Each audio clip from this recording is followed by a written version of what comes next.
Welcome, everyone.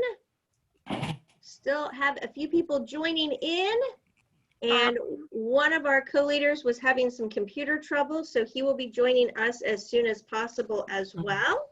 Who is that? There are two co-leaders, John Getz and a professor from Xavier. All right, so welcome to the Harriet Beecher Stowe House online. My name is Christina Hartlieb.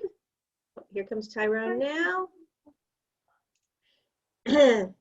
I'm Christina Hartlieb. I'm the director here at the house, and tonight's discussion is part of our After Uncle Tom's Cabin, Black Voices for Justice series. This particular iteration is the Harlem Renaissance and beyond, so really focusing on Langston Hughes. Our sponsors for this series are, we have two sponsors, School Outfitters and Hinman Auctions, which is an auction house. It used to be Cohen's Auctions, but now they are called Hinman's Auctions. So those are our sponsors. And our schedule for tonight is that John is going to share his timeline, and then John and Tyrone will lead discussion with questions and lots of participation. And then we plan to wrap up between 8 and 8:15. So at this point, make sure that your volume or your microphone is muted unless you're going to speak later, and then you just turn it on as you speak. And when we get to the questions part, then you can either jump in there, or if you're having a hard time jumping in, do it like a virtual hand raise, and I will call on you to make sure that your voice gets heard. And if you're shy, you can always type into the chat too, because I monitor the chat and look for information to share with the rest of the group. So at this point, I'm going to introduce our co-leaders, both of them from Xavier University. We have Dr. John Getz and Dr. Tyrone Williams. Thanks, Chris. And I'll get the timeline started, but Ty is going to jump in at a couple of points too. So this being Harriet Beecher Stowe House, we always start with references to Harriet. Everything is in reference to her. So in the middle of the 19th century, 1852, she writes Uncle Tom's Cabin. Hang on, I'm gonna put it up in just a second as soon as I can find where I can share it. Let's see.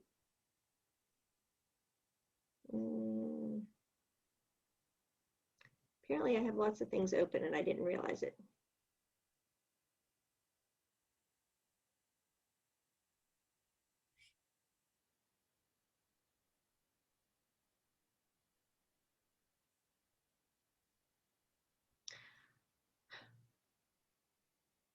Well, whoop, here it comes, I think.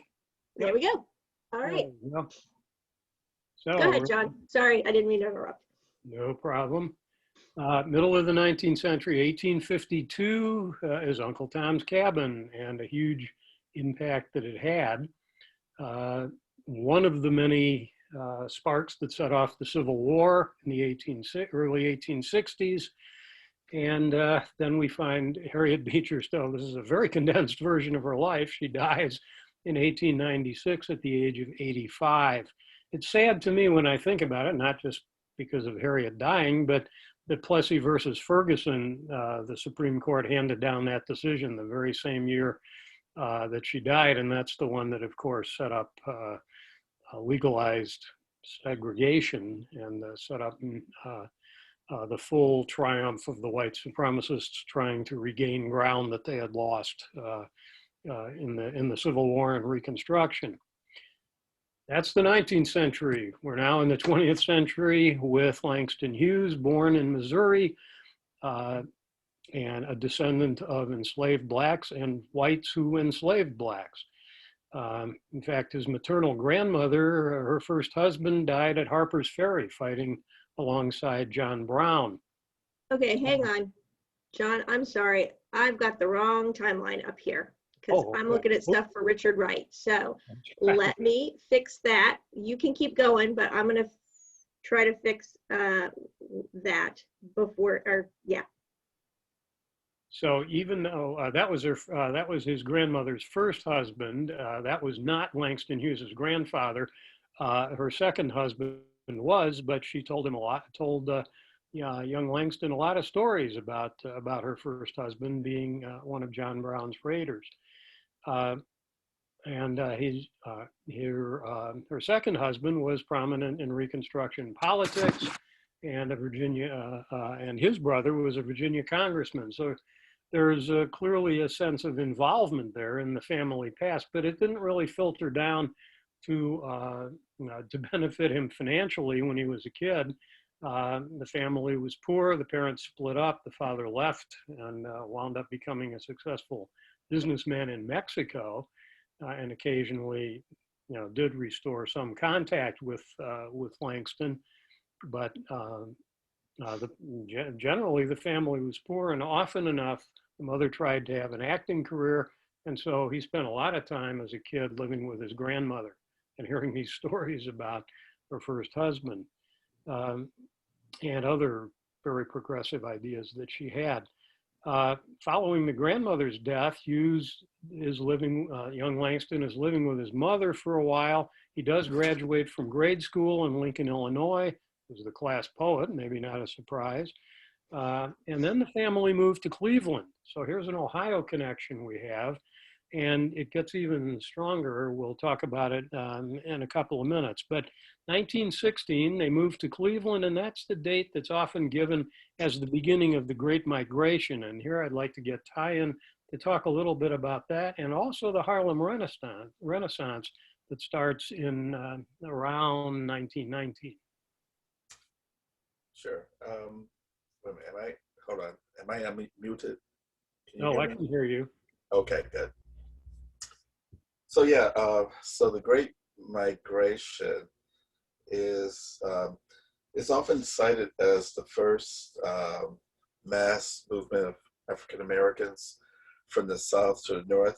But I mean, just as a footnote, I think that really begins during the period of Reconstruction, after in the wake of the Civil War, where the former slaves moved not just north, but also northwest, walking for the most part, as they began, not all, but many began to leave their plantations, basically, leaving the South, essentially.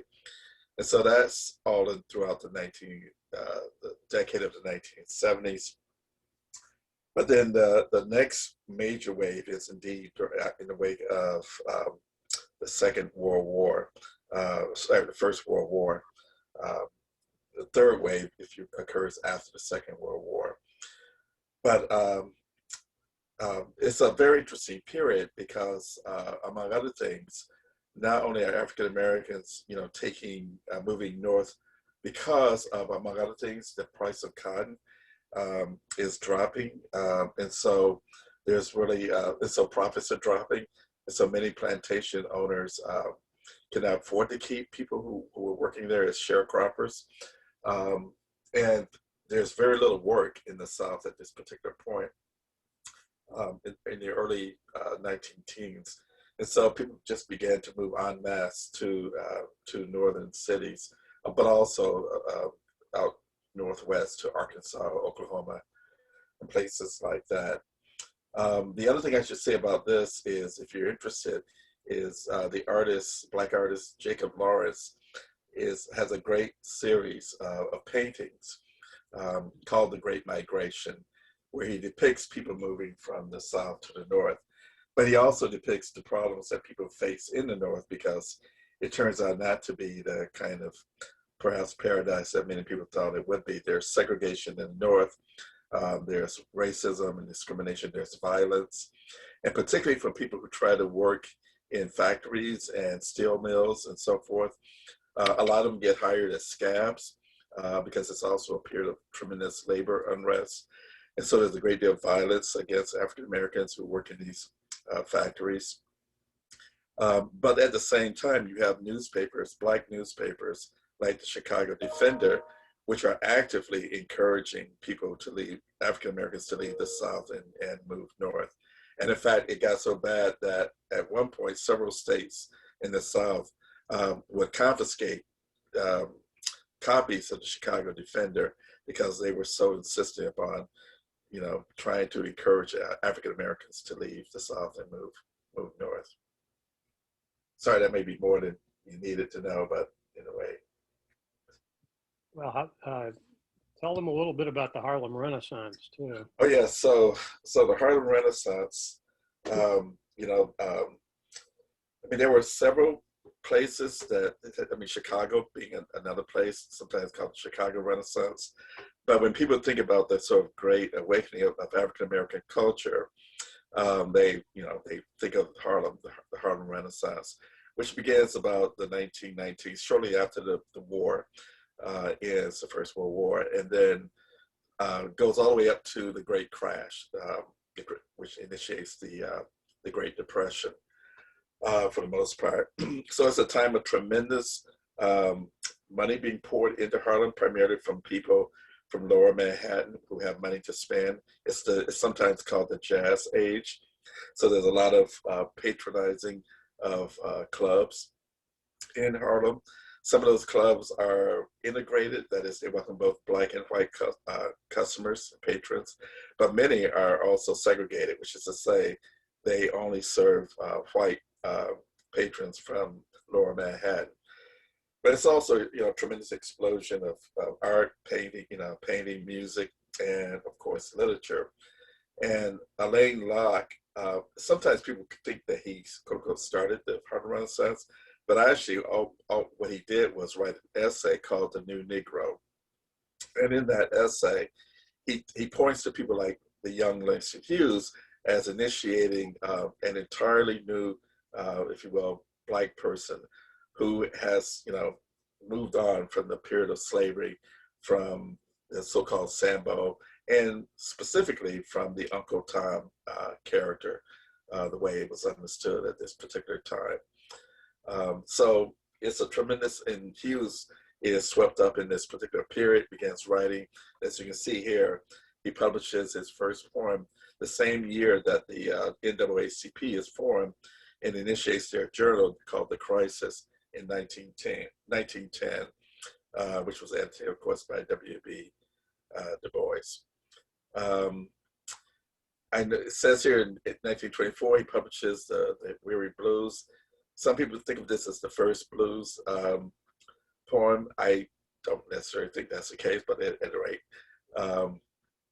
which I'll be reading. When do you want me to read that? You can do that right now if you want. Oh, okay.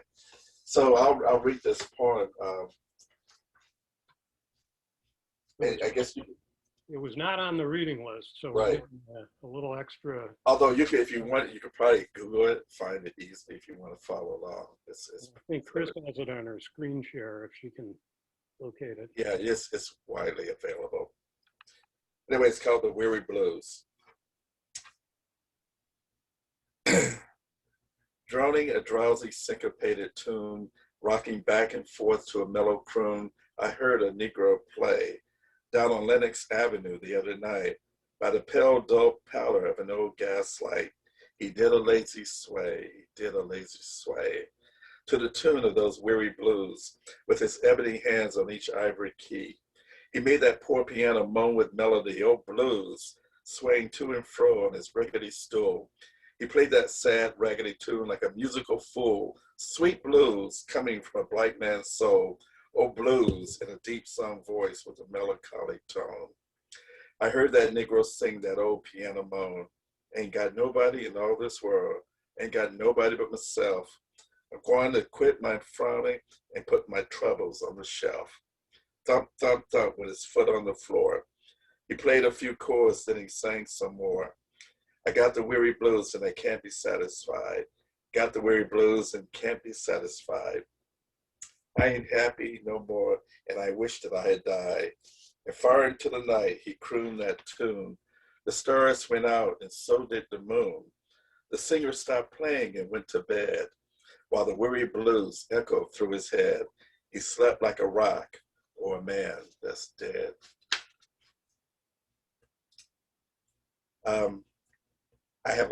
I would have a lot to say about this poem in relationship to music, but I don't think that's, you know. Well, a little bit about the blues might be helpful. Okay. So the blues is based on the so-called AAB form. I don't know how musical some of you may or may not be, but you can see that form in the lyric. Let's see, I guess you can see my browser, right? Everyone can see my browser here? Yes, no? No. Oh, okay. Well, Oh, I'm focusing on the lines, ain't got nobody in all this world, ain't got nobody but myself. that's on screen. Yeah, thank you. I'm going to quit my frowning and put my troubles on the shelf. So the AAB form, which is the blues form, is the foundation of all popular music today. And it's also the foundation of jazz too.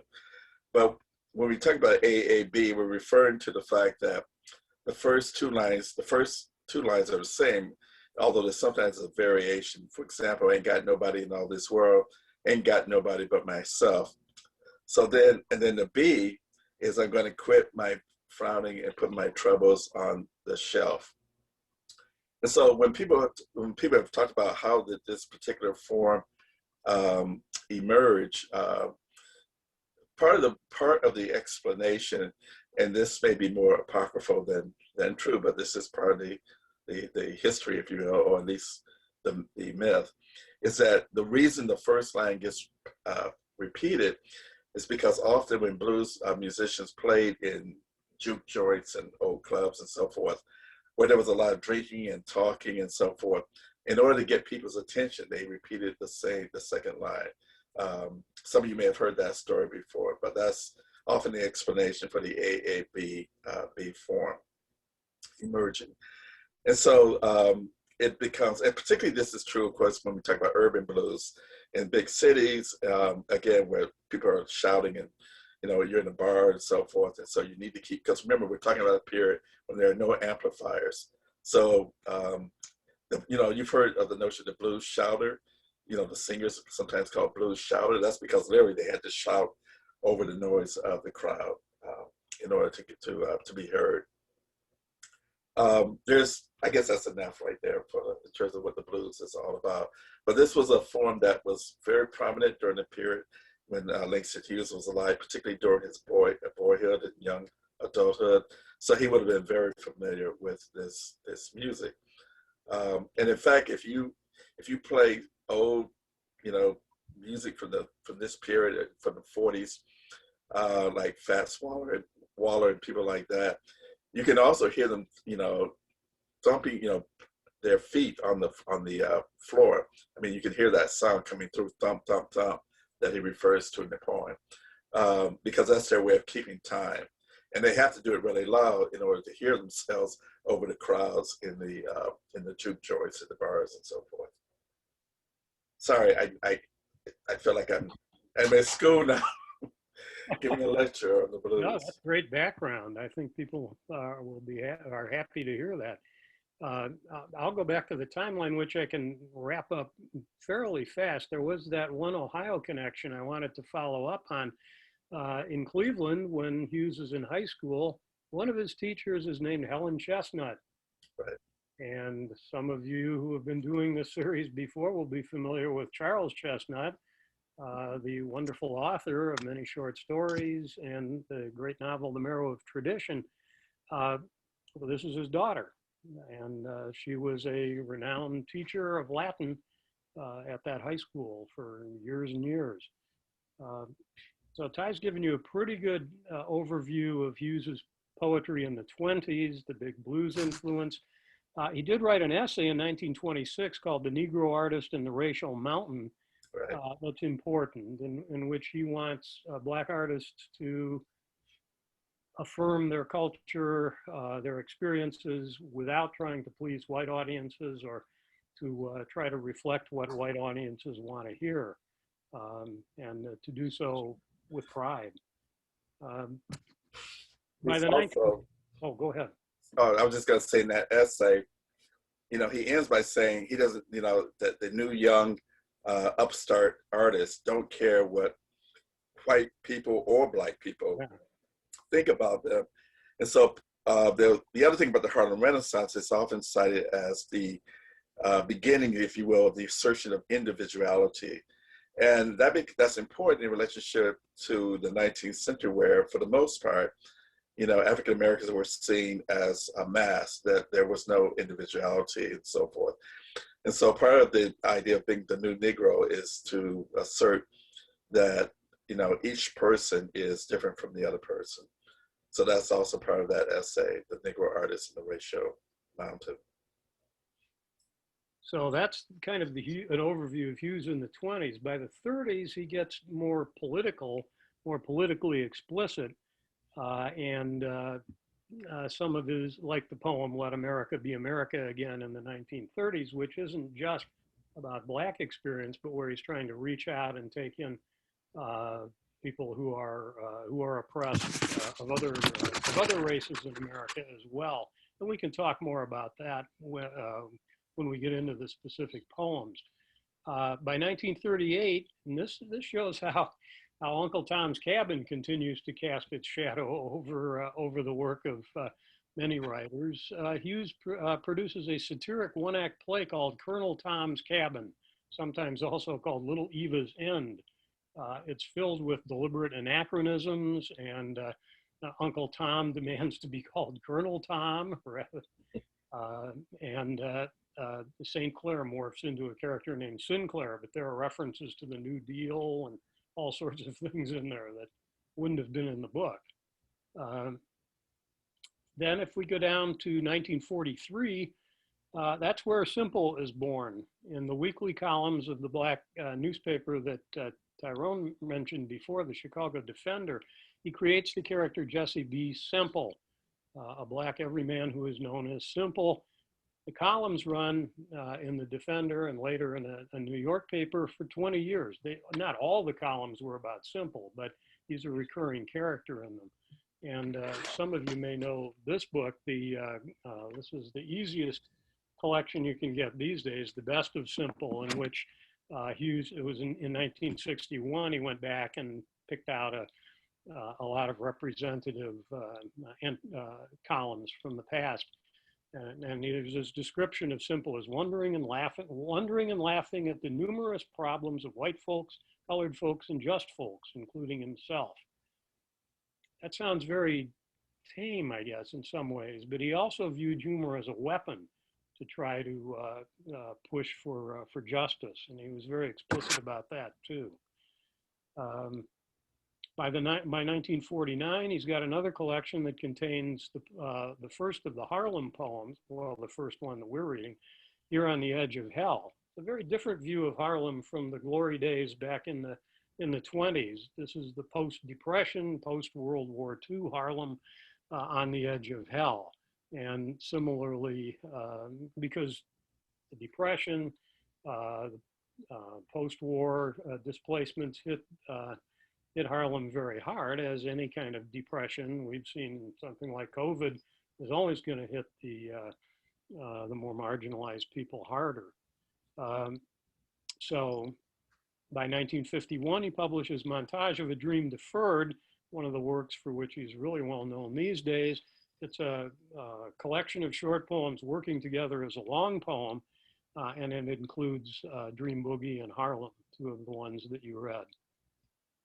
52, the next year, here comes Uncle Tom's Cabin again. He edits an edition of Uncle Tom's Cabin, and in the preface to which he calls it a good story, exciting in incident, sharp in characterization, threaded with humor.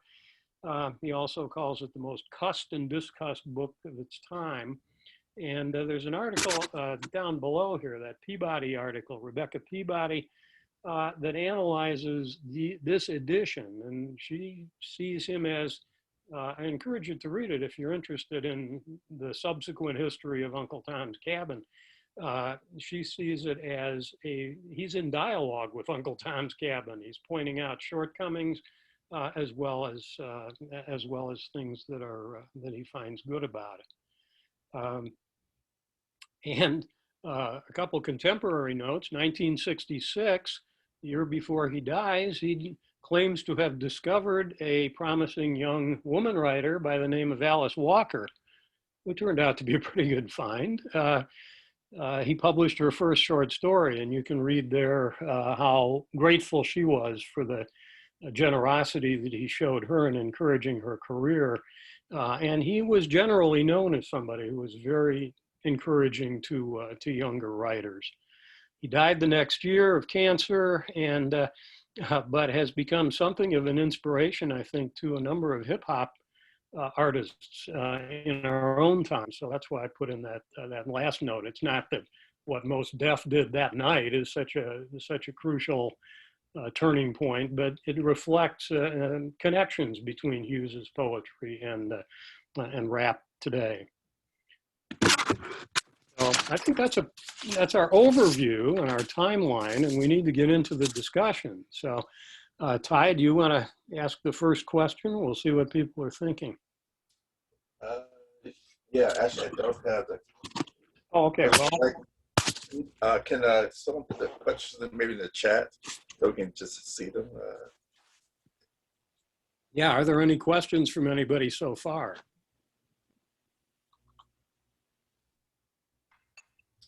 I can ask a general question while we're waiting, which is to say, because I think this was, well, before we even get with that question, so between the poetry and the short stories, you only had 2, I believe, so small sample size, but which do you prefer? The short fiction or the poetry?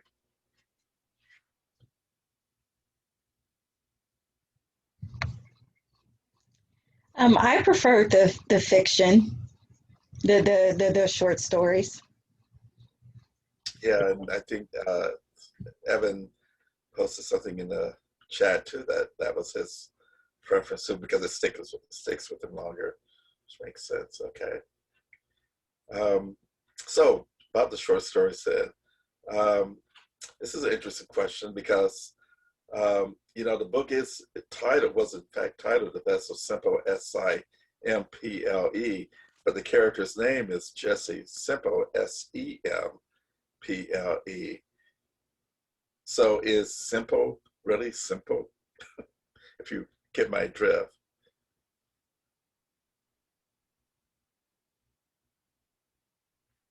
I think that the term, the reason why he used the term is because he just has a simple answer, you know, especially the one excerpt that I read where he's with Joyce and they go to the lecture on integration and the whole thing. And all he says is, look, why don't we just get people together and talk and have fun and get to know each other? And to me, that's just a simple, like, you know, why make it so complex? All you have to do is know people, find out where they're coming from. So in that context, I think the term simple, it means he just has a simple answer for things. Why do we go into this long discussion when it can just be solved with getting to know each other? And, you know, in the human level, instead of the other things that Joyce was promoting. That was just one thing I read. Okay, thank you. Yeah, that's the Jazz, Jive, and Jam short story, I believe. Others? Anyone else? This is Amber.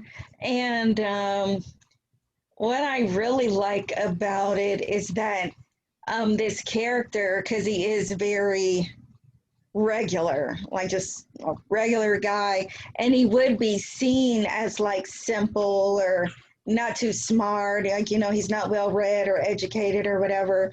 So I think he could easily be seen as someone who doesn't know a lot or have a perspective worth considering. And then these stories show that he does make good points, though. I think he makes valuable points, but he's someone that can be overlooked because he's just, you know, everyday guy with not a lot of education. Right, right. Thank you. I just want to point out real quick, there is a little bit answers in the chat as well. Just like the whole idea of resolving ain't solving. And then Marilyn also posted something about rather a sophisticated critique of society from an everyman point of view. Right. And so that's kind of the idea there about the character. So just keep an eye on that chat too, because I'm watching it. I see it. Yeah, when I saw Impost, I wasn't sure because I'm only on the first page, so I think we have people. Yeah, we got people on the other page too. So, but thank you, yes, for that insight, and particularly the part about the sort of anti-academic, learning. I mean, I must admit that I had twinges of pain when I read the story. Like, man, these are my students talking about me. As it were. Like, can you just dance or play some music rather than going on and on and on, Dr. Williams. But I think also this represents, this is really Langston Hughes. I mean, think about it. He grew up during the jazz age, and he must have seen, this wonderful side of, not that he was, romanticizing it or anything like that, but, it's true that music really did bring people together during the jazz age period. And so for him, that's, that became sort of in his, became part of his mind. And also, as John said earlier, humor. I mean, that is so critical to Langston Hughes' notion. And it also explains, I mean, I don't know if we have time to talk about this later, but it explains why Hughes had a lot of difficulty in the 60s during the Black Arts Movement, which was much more militant period of time and much more serious. And so a lot of people looked upon Hughes, including people like Amiri Baraka, looked upon Hughes with a certain disparagement because they saw him as someone who was not serious about some of the issues because of his use of humor, so forth. But anyway. But I think his poetry really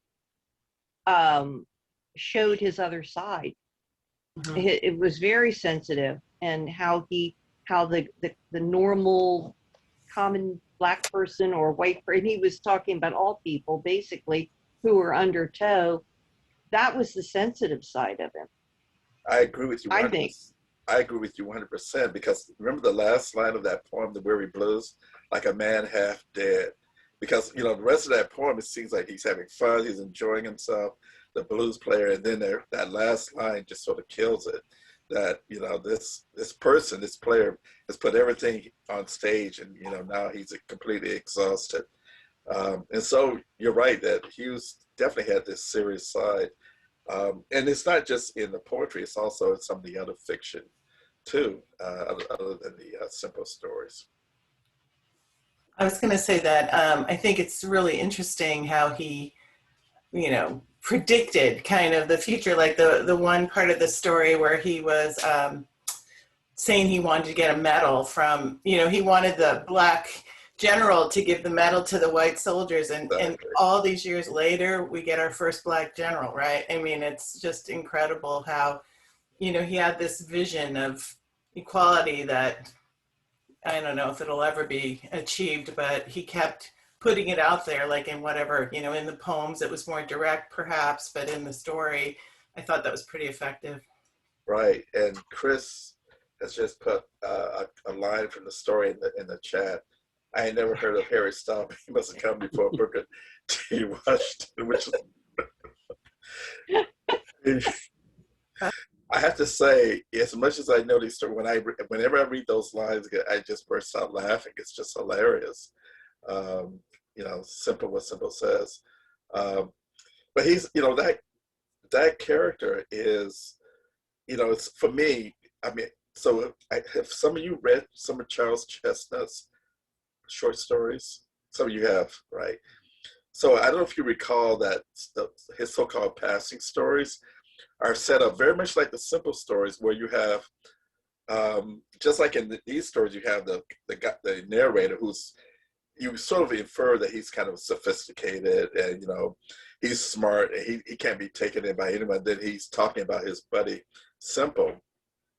And in the Chestnut stories, it's usually so you have the character Uncle Justice, who seems like a simple character in those short stories, but he always manages to get his way in the Chestnut stories. And simple reminds me a lot of Uncle Justice in those Chestnut stories. Someone who seems to be sort of, you know, silly and not very sophisticated, but he always comes out on top in terms of his knowledge and the ways his insight. So I think, you know, Hughes is definitely playing with that paradigm of the sophisticated, you know, narrator versus the simple-minded, you know, person he's talking about. Other comments, reactions, thoughts about simple?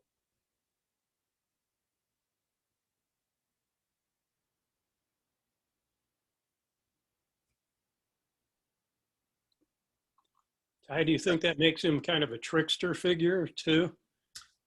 Yeah, definitely. Just as Uncle Justice is a trickster figure in those short stories by Chestnut, because, you know, Uncle Justice manages to get he manages to get what he wants by appealing mostly to the narrator's wife in the Chestnut stories, and he plays on her sympathies and so forth, and all the while pretending like he's not after anything for himself, and then the story comes and he gets what he wanted all along.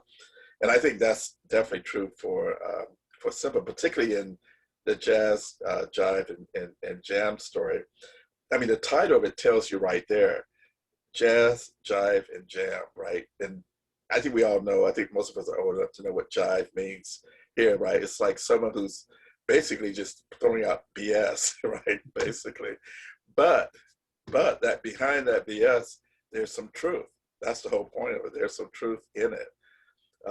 And so this is definitely Hughes' way of, he is a kind of trickster figure, because, the narrator plays like, I can't believe you're saying that you think that these things are never going to happen. But in fact, they do happen. If not at the time of the stories, very much into, very soon after. Because those stories, was it 10 years later during the Second World War, right? Harry Truman, integrates the armed forces and so forth. So it's not that far off before those things happen. So Marilyn has just put something in the chat. Jess becomes the mouthpiece for Mother Wit to not only skewer the hypocrisy of mainstream white society, but also puncture the pretentiousness of certain layers of mid-century AA society. Yes, absolutely. I agree with that 100%. Because this is the period in which the Black middle class is starting to appear. It had always, appeared obviously up in Harlem, but now is, and this is before the Civil Rights movement. Well, anyway, I was going to go off on a thing about the Jim Crow actually sort of facilitating the rise of the Black middle class, because what that meant was that Black business people, Black customers and patrons, they had to go to Black businesses. And so there's actually, during the Jim Crow period, a lot of wealth created in the Black communities out of necessity, because, there's no going to white businesses or anything like that. So Black business people actually did very well under Jim Crow. And Toni Morrison, I think I may have mentioned this before, so I feel like I've said this before, so forgive me, that, she, in some of her novels, she talks about these Black business people who have accumulated this great wealth by, if you will, sort of aping white society, the white middle class. And so Hughes would have been obviously aware of that, have seen that, and so this is his way of undermining that to a certain extent with someone like Simple. Dr. Williams, Yes. I had a question about, I know very little about poetry or literature or anything, but one thing that I noticed was the way Hughes uses two voices, like in the military integration. It's like Right. Simple, then there's like this practical, rational voice, and then with the Jazz, Jam, and Jive, there's the Simple character and Joyce, who's Right. like, keep the straight and narrow, stay righteous, work hard, the Booker T. Washington sort of. Exactly. And then in his poetry, there's also like, he'll put things in parentheses. There'll be like he'll make a statement, then he'll make like a counter statement, and it just seems like a style or something. Could you talk about that, please? Yeah. At the risk of falling deeper into my teacher mode, but remember, Evan, you asked, so so blame Evan. So yeah, I mean, the use of voice, people, critics, academics have written about this, his use of different voices. I mean, you won't be surprised to know that, eventually he started writing for Broadway characters. And so in plays for Broadway, he, collaborated on some musicals for Broadway and off-Broadway shows, because he was always very interested in different voices, different characters. But some of that he gets, not all of it, but some of it he gets from the blues, because once again, especially in early blues music, then there's a narrator who's not necessarily the artist, and there are different voices, where that the narrator in those early blues songs is referring to himself. I hate to talk about this in the abstract because I feel like I should give you an example of what I'm referring to. So I think he picked that up from, obviously, first of all, American literature, from the 19th century.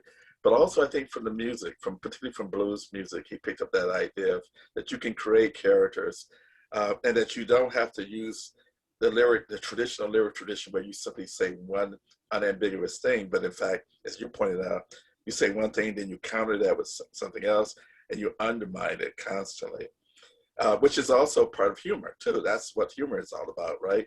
Saying one thing and then completely undermining it later on. So the humor and that narrative strategy go hand in hand, it seems to me, in terms of what he was doing. But it's so subtle. That's why I think a lot of people especially during the early part of the Black Arts Movement, they thought it was just literally simple. They didn't see how sophisticated those moves that he was making really were. I mean, later people began to appreciate that, including Amiri Baraka began to appreciate, how strategic and sophisticated Hughes really was. But the initial impression was, and you have to remember too that, and I don't know if it's still true today, a lot of in elementary school, a lot of people teach Langston Hughes poems because they think it's so simple that, elementary school students, middle school students, high school students can understand it. And that's like the death kiss, right? Because if high school kids can understand it, then it can't be serious. Now I'm talking about my colleagues, the academic, mindset. It's got to be complicated if it's really real. And Joyce is in that second story, she's a perfect emblem of the serious civil rights marching, as you said, very strong. This is not something to laugh at, to make jokes. And meanwhile, we have Simple making jokes all the way through, but making a point at the same time. That music and humor can do a lot more than listening to, was it 3 days they had a conference? I mean, that is so much an academic thing, a 3-day conference of speeches.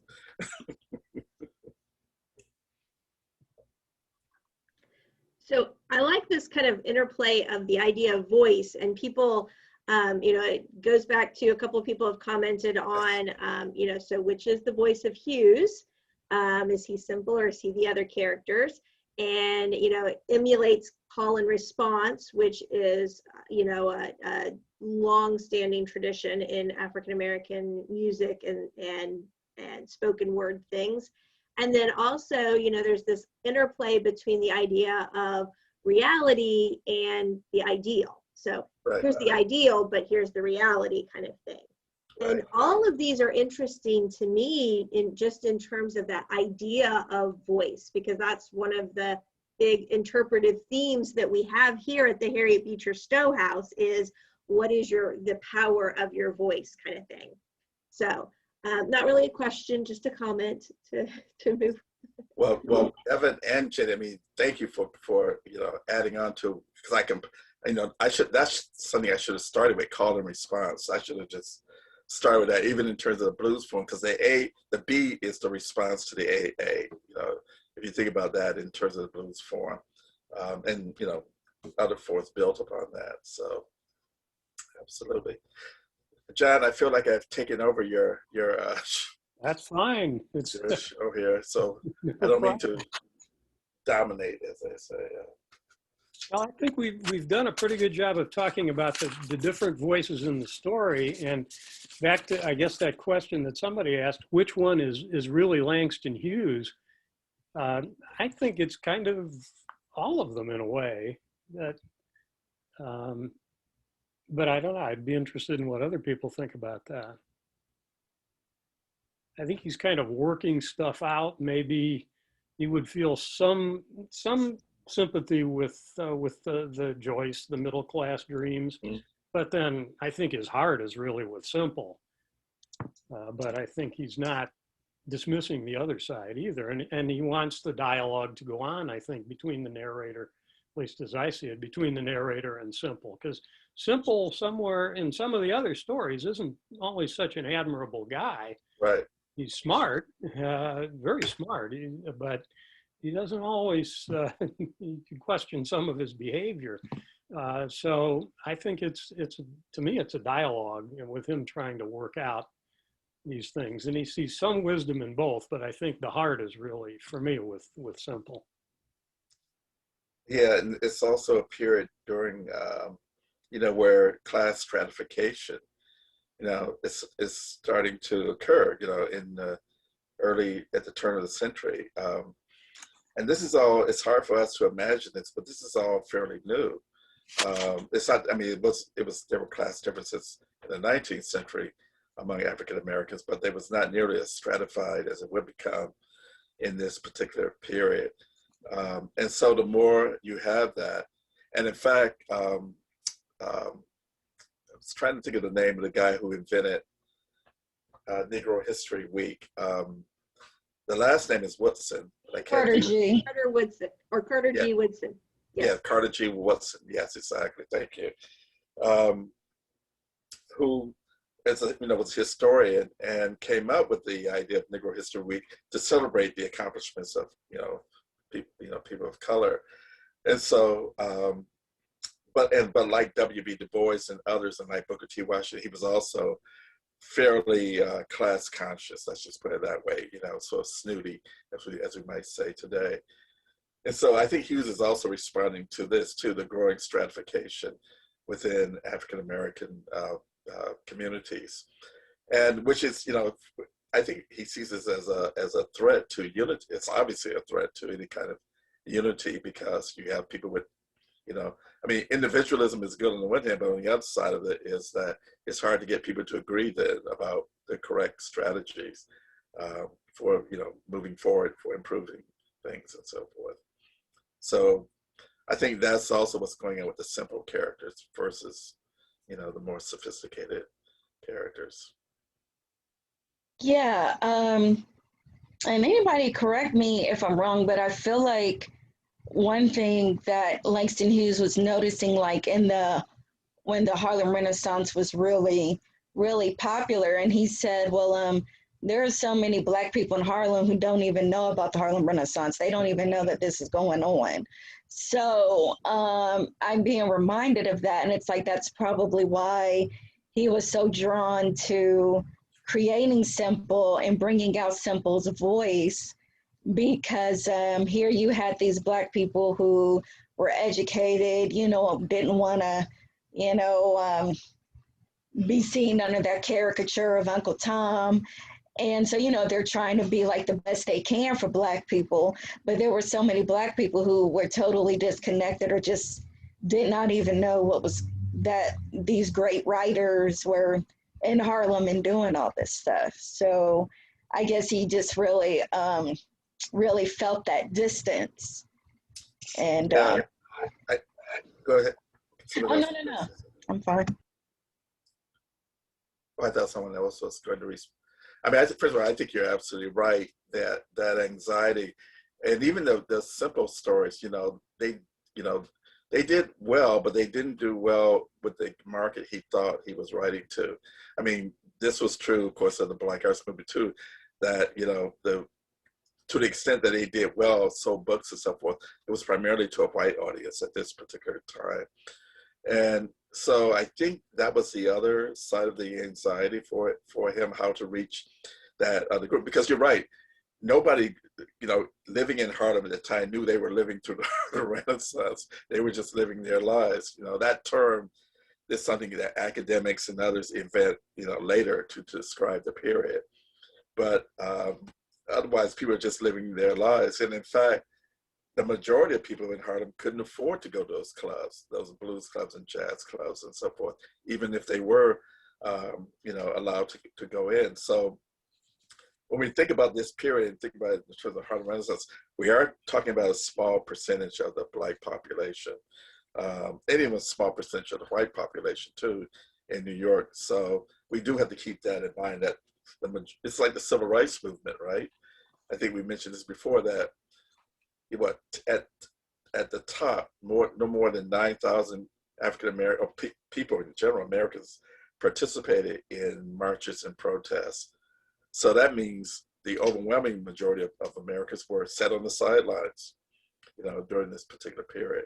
So it is important to keep that in mind, that for the most part, you know, most people were not participating in this. They were just observing it. Yes, Tyrone. One of the simple stories has notes in it that makes it look like it's being read on a radio or being played on a record. Was that also how he reached out to people? Yes, he read. Yes, he read over the radio, and in the '60s he started, or maybe in the '50s, he started doing recordings. I used to have a recording of his, but I don't anymore. I like a record album. You know, he started doing those. And, you know, part of this was, I mean, in some ways, even though he didn't necessarily appreciate him at first, Amiri Baraka, who I mentioned a couple times, actually encouraged Hughes to start doing recordings of his poems, of his simple stories and so forth, to make albums. And he did do that. And of course, he found a whole new audience by way of doing that. Because as you know, people will buy an album before they're going to a bookstore, you know, at that particular point. And that was true during the '60s too. So he found a whole new audience that way, by doing radio shows as well as recording albums.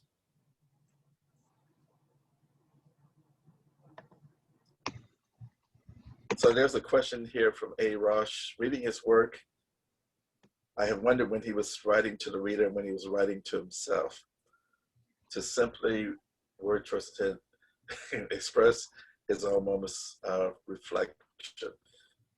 I think like a lot of writers, he's, you know, initially he's writing for himself, you know, some of the early work, but once he becomes, you know, Langston Hughes, big, you know, that name in lights and so forth, he starts writing more and more to his audience, thinking more and more about his audience. And, you know, whether or not that's good or bad, you know, we can debate that. But I think, yeah, I think for the most part, I would say after, especially when he starts turning to the left, when he becomes interested in the Communist Party, goes to Russia for a while. So in the 30s and 40s, really up through the 50s and 60s, when he gets swept up a little bit in the Black Arts Movement, then he is thinking more about the audience and the reader. And there are those who say that, you know, some of those later works may be a little bit too propagandistic to a certain extent, because he's writing, you know, under the influence of the not just the Communist Party, but also, you know, the Black Arts Movement too. Whereas before, you know, and the humor drops too in those later works. There's very little humor in those later works too, because he's trying to, you know, he's trying to situate himself in the new environment, you know, social and cultural environment. Yep, Richard Wright and Langston Hughes both were members of the Communist Party, although they both became disenchanted with it very quickly. But yeah, they were definitely members. was pretty common for writers of that generation, I think, black or white. Yeah, Ralph Ellison. I mean, we can name a whole bunch of people who either became or were, you know, as they say, fellow travelers, you know, in that particular period. I think we've been talking a lot about simple. Maybe we should look specifically at some of the poems. Way back at the beginning, Ginny, for example, said she liked the poetry better than the fiction. Right, right. So, Ginny, do you want to tell us why? If you're still with us? Or anybody else? Sorry, just trying to figure out my unmute. Why? Oh, I just love poetry. And I just think he speaks so directly in the poetry. And that's appealing to me. Also, you know, says a lot in a few lines. I mean, not too many of these poems were long at all. And he got a world across, right? And, you know, the first one, I think, with Dream Variations, I think might have been the first one I read. Yeah. It just, like, you know, to fling my arms wide, right, in some place of the sun. It's like you just, you did this yearning and this hope, right, to have this life, right? And anyway, this is my dream. So I just, it appealed to me, I think, more like on a soul level, a lot of his poetry. So that's why I liked it better. You know, I did appreciate simple, but this to me is just deeper for, you know, a certain way. Yeah, that poem in particular, I mean, so the other influence of this period, and I think this shows up more in the poetry than in the fiction, is, of course, psychoanalysis, Freud. You know, everybody was into Freud at this particular point, you know, indirectly or directly, and the notion of the subconscious and so forth. And the other influence, but it's, and if, well, sorry, I was going to talk about a book that talks about Hughes's relationship to surrealism and to the negritude movement that was starting in this, you know, starting in the 1920s, late 20s and 1930s.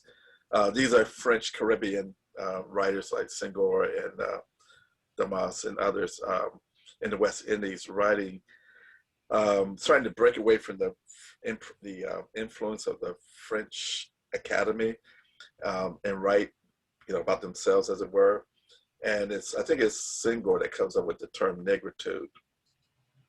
But Hughes was aware of this because there's a very good book that talks about during his travels, he met a lot of the surrealists when he went to Europe and you know, Spain and France and so forth.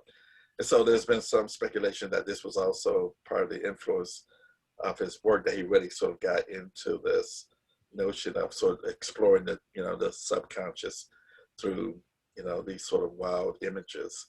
And I think Dream Variations is the one that maybe, you know, makes me think of that in particular, exploration of the deep psyche. I was going to say, I actually really enjoy his poetry as well. And part of that is that I used to teach high school social studies, and I would assign some Langston Hughes stuff, but with teenagers, you can't give them anything too long to read because they just won't read it. So we would actually read some poems in class.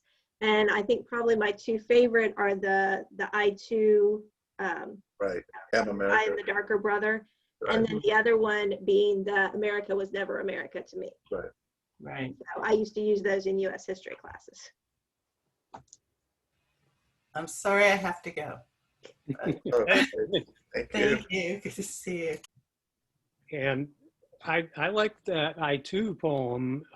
It's a great one to talk about in reference to his influences or poets that he cited as people who had an effect on him, because Walt Whitman Right. would be a great example of that, somebody he acknowledged a debt to, and he even wrote a poem, kind of a funny little poem to Whitman called Old Walt.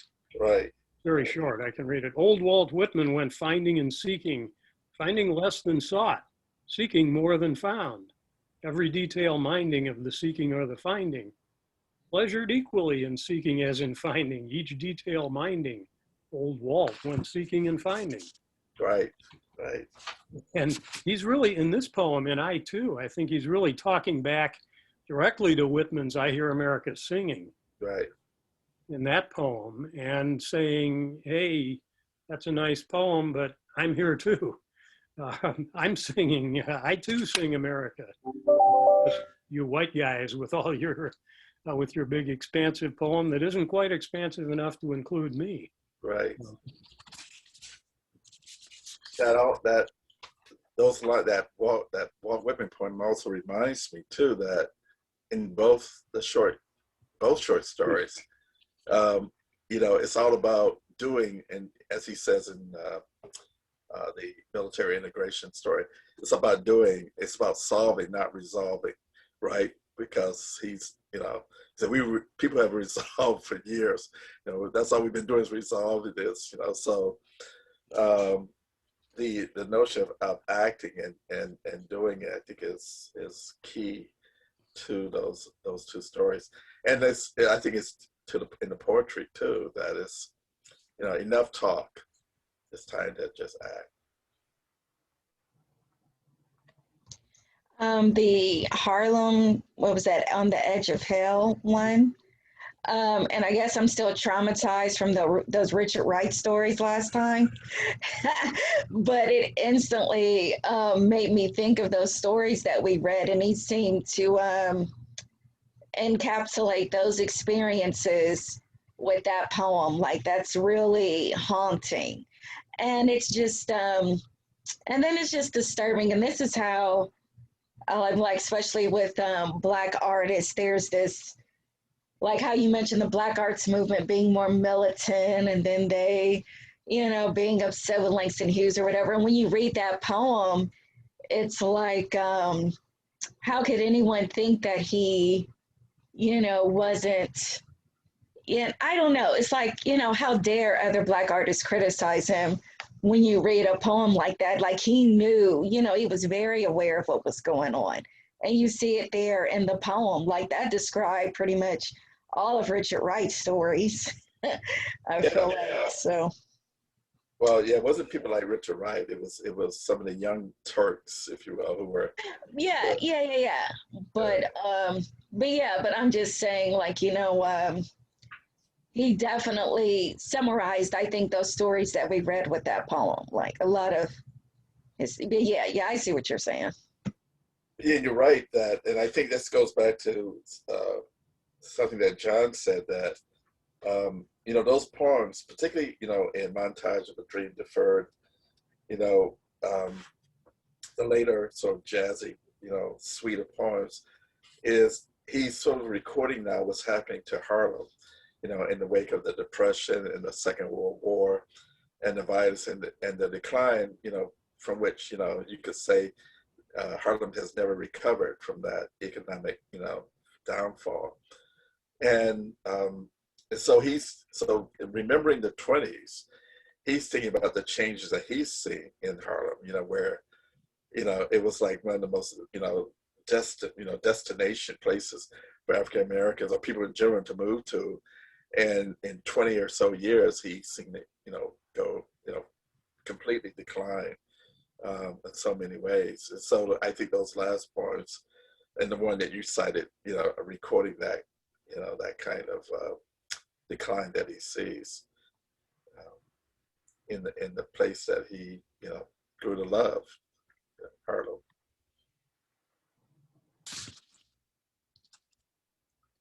Yeah, Chris was making the point, Chris Code, that Let America Be America again reads a lot like Whitman's Song of Myself, which it does.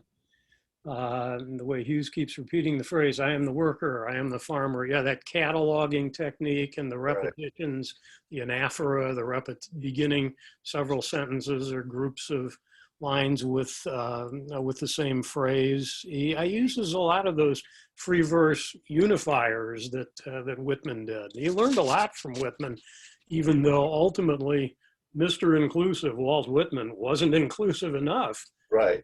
To include really the Black voices very well at all. And so, yeah, that's a powerful poem and kind of an interim report on, well, how's Whitman how's Whitman working out today? Right. He's even got an allusion to Whitman in the middle of that poem to another one of Whitman's poems, "O Pioneers." Right.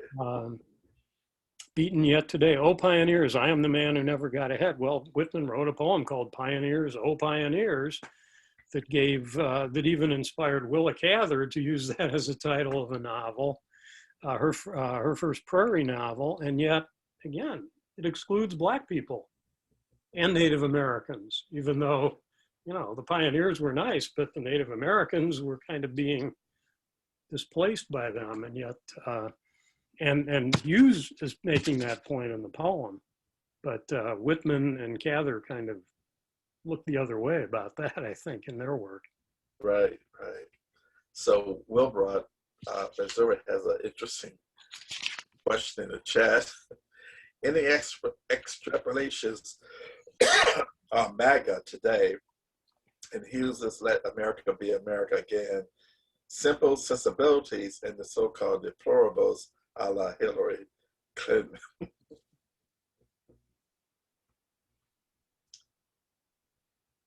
Yeah, well, I don't know that. I think Hughes would have the same. Let's just put it away. Hughes would react to MAGA in the same way that he reacts to Whitman, except maybe with less kindness. Let's put it that way, because that poem is not the same thing as, you know, "Make America Great Again," and which is the whole point of his writing through Whitman and others. And then simple and the so-called deplorable. Well, you know, I mean, there is, of course, in our culture, you know, this way of looking down upon those who we perceive as lower than ourselves, and that's a non-party what's the word for it? Characteristic of our culture, and not just American culture. I mean, I think this is like human nature, to look down upon those who you see as lower than yourselves, no matter what. You know, you can find this in, I can't think of a culture where you can't find this, let's put it that way, where people don't look down upon those who are below them. So I think when it links to Hughes, I think if we're going to find simple, we're not going to find him necessarily in a political campaign, but we might find him on as John alluded to earlier, a hip hop track. You know, that's where we're going to find simple being referenced, as it were. And Simple is very politically aware. He knows who the Dixiecrats are. Right. Those are the Mississippi boys that he wants to command as their general. Yeah, and even if they refuse to do it, he'll put them in stocks, and barrel for, what, 60 days, and then make them come out and then do it. If they don't do what he wants to do, put them back in. If they don't turn left. They don't turn left, as he says, right, which is pretty good. Face left. Yeah, that's left face. He'll have them court-martialed. Have them court, exactly.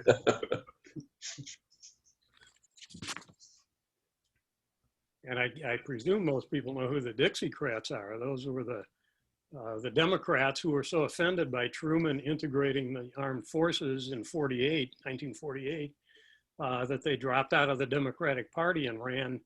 Now these were disgruntled white supremacist Southern Democrats, ran their own political campaign running Strom Thurmond for president in 48. And he actually got 39 electoral votes that year, sad to say. And eventually most of them came back to the Democratic Party, but hung on to their white supremacist views. Thurmond became a Republican in '64, with Goldwater, and he was more comfortable in that box at that time. Other poems anybody really wants to talk about? I think we should look at Dream Boogie a little bit. I know we're getting short on time here, but that's such a great poem. And it comes back to that idea of the two voices that people have been talking about. Is that the other one you sent me? Yes. Okay, I can put it up if you give me a second. Okay, great. Yeah, let's do that.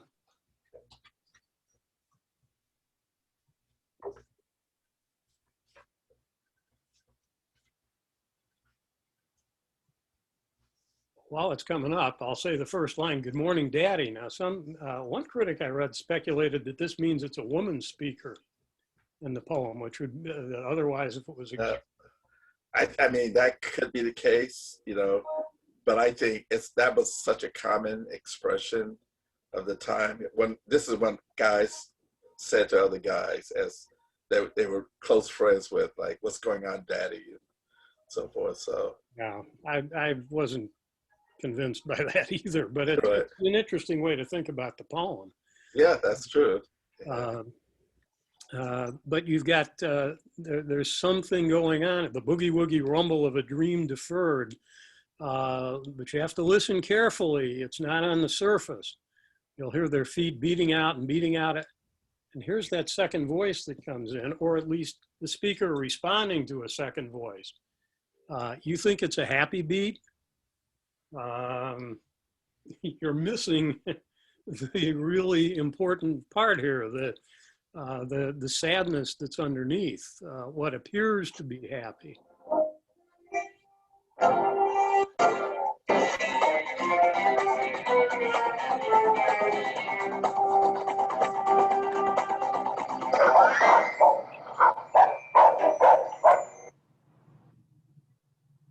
That was not in the poem. Listen to it closely. Ain't you heard something underneath, like a, what did I say? In other words, what do you think's going on here? I read this as kind of a dramatic monologue, an old form that Robert Browning and other people used, where you have a speaker in a situation listening or interacting with somebody you don't hear, who's sitting right there. Off stage, right? Yeah. And what did I say? It's as if the speaker has gone too far here, maybe, and far enough to offend or upset, confuse, whatever the listener. Sure, I'm happy. Yeah, sure, everything's fine, really. Take it away. Take it away. Love that line because it sounds like music, you know, take it away. But it's also maybe take this horrible stuff away. And then the end, hey, pop, rebop, mop. Yeah.